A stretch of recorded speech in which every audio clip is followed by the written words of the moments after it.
In today's video guys, i-share ko sa inyo kung paano ayusin ang problema ng inyong mga Facebook katulad nitong hawak natin ngayon na walang professional mode. Yo, what's up guys? Welcome back kung bago pa lang sa channel. What's up? Ako pala si Haris. So sa unang video ko guys, napanood nyo naman na siguro yung part 1 video ko, no professional mode sa Facebook, problem solved, yun yung title niya. And sa video na yon, gumana yung trick sa pamamagitan ng pag-turn off ng inyong mga profile locking. But sa video na yun, napakaraming nag-comment, wala naman daw silang profile locking. And at the same time, wala din silang professional mode. Katulad ng Facebook na to guys, makikita nyo, wala siyang profile locking. At the same time, wala siyang professional mode. So yan yung i-share ko sa inyo ngayon kung paano ma-resolve. Pero bago ka mag-comment dyan sa comment section na baka sakali napanood mo na din to sa ibang YouTuber na ginawa ko na yan, hindi gumana. Make sure na tapusin mo ang video na to hanggang sa dulo and copy mo lahat ng step na gagawin ko. Okay? Make sure na tapusin mo muna hanggang sa dulo bago ka mag-comment and i-copy mo lahat ng gagawin ko para ma-resolve ang problema ng mga Facebook account nyo katulad nitong hawak natin ngayon na walang professional mode. Okay, first step siguro na common na ginagawa or napanood nyo na sa ibang YouTuber na i-update yung mga Facebook. So go ahead, update nyo muna ang inyong mga Facebook bago tayo mag-tuloy sa Facebook app. Okay, so kung iba sa inyo na-update na, okay, alam ko naman, bago mo napanood tong video na to, napanood mo na sa ibang YouTuber na i-update. So, I'm pretty sure na updated ng Facebook mo. Okay, so dito, open lang natin ang Facebook guys. Okay, so pagka-open natin ng Facebook, ganito yung makikita natin. Pupunta dito sa home. Ang first step, punta dito sa 3 line, mapupunta tayo sa menu. Bibilisan ko na lang konti para hindi kayo matagalan. Scroll down tayo dito or dito lang muna pala tayo sa profile natin. Okay? And then dito sa 3 dot, tap natin yan. First step, copy natin yung profile link. Copy. Okay, bago ka mag-comment, ulitin ko, tapusin mo muna yung video natin hanggang sa dulo para sa ganon, magawa mo na maayos ito. Make sure na i-copy mo lahat ng gagawin ko. Copy lahat ng method na gagawin ko or yung gagawin ko sa video na to, and then saka ka mag-comment dyan sa comment section. Okay? So baka may na-miss ka kasi baka may ma-miss kasi ituturo ko at hindi gumana sa'yo. Kaya make sure nag-copy mo step by step tong gagawin natin. Okay? So una, yun nga, update your Facebook, and then after that, kung mo ma-update, copy mo tong profile link, copy. Okay? So, ipipaste ko muna siya dito sa aking notepad. Okay? Para hindi mawala. Paste ko muna siya diyan. So, nakopy na natin yung profile link natin. Anong next step? Okay? So, next step, take a screenshot. Screenshot natin tong profile settings natin. Okay? Pwede natin i-screenshot para may ipakita natin yung proof natin sa Facebook na wala nga yung profile settings ng ating Facebook, wala siyang feature na professional mode. Okay? So, ganun yun. Second step na natin yun.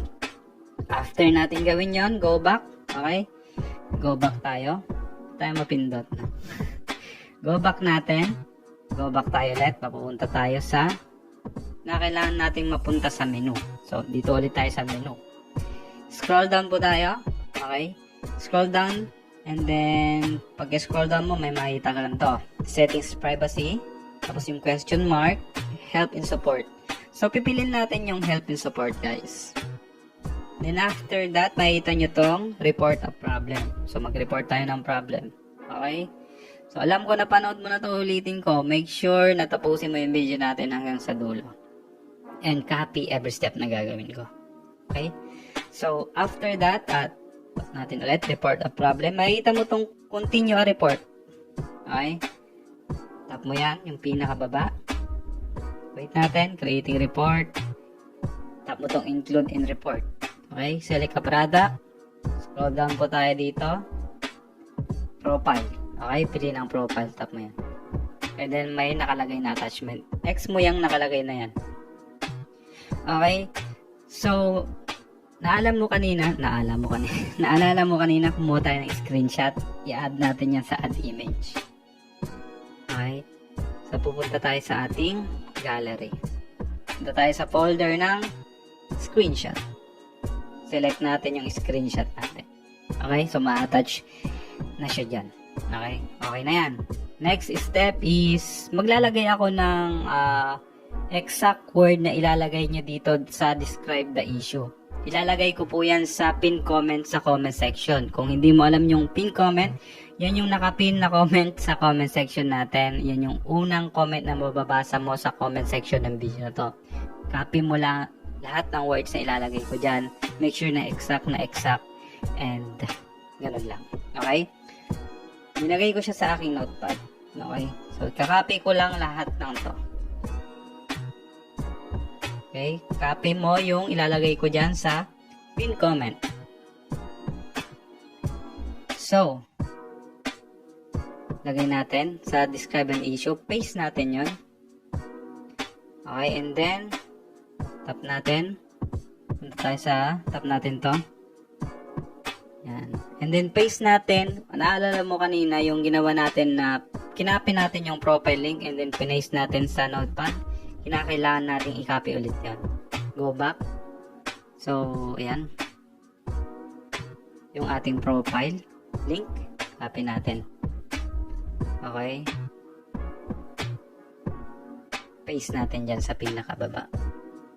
Okay. Una, eto yung pinakauna, yung ilalagay ko sa pin comment, yung Dear Facebook. Makita mo yan sa pin comment, pin comment, and then yung profile link mo para makita ni Facebook.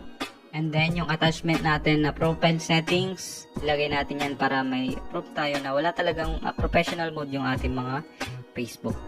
And then, after that, makita mo tong send. Ito, tap mo lang yan.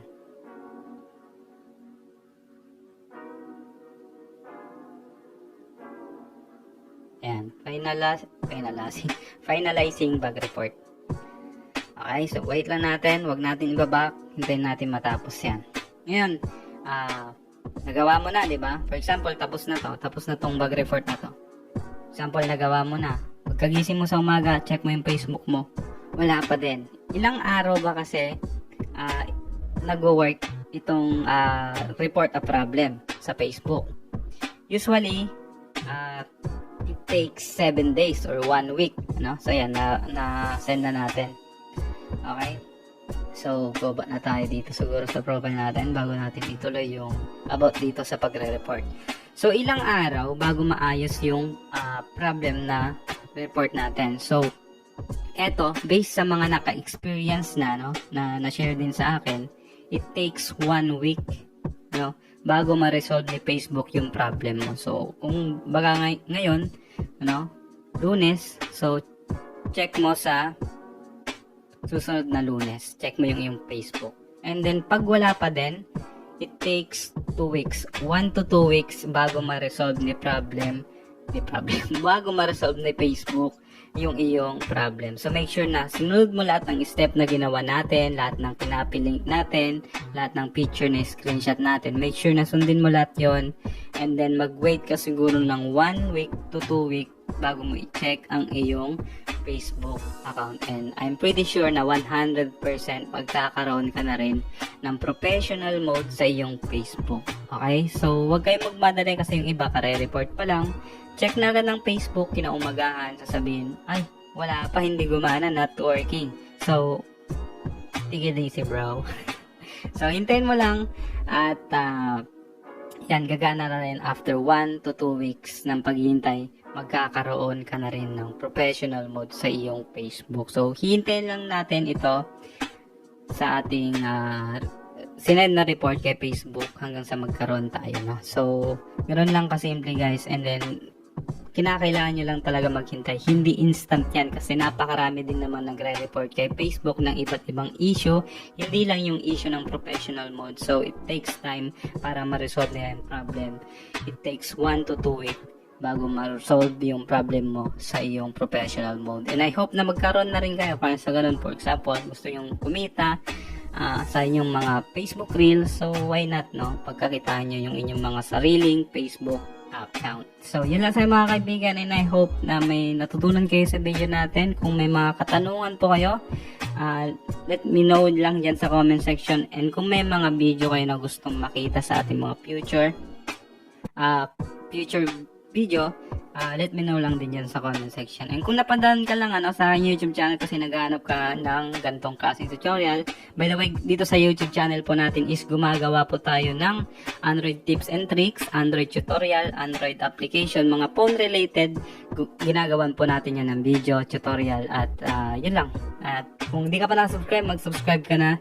And yun lang sa mga kaibigan. See you again on the next one. Maraming salamat po. Peace.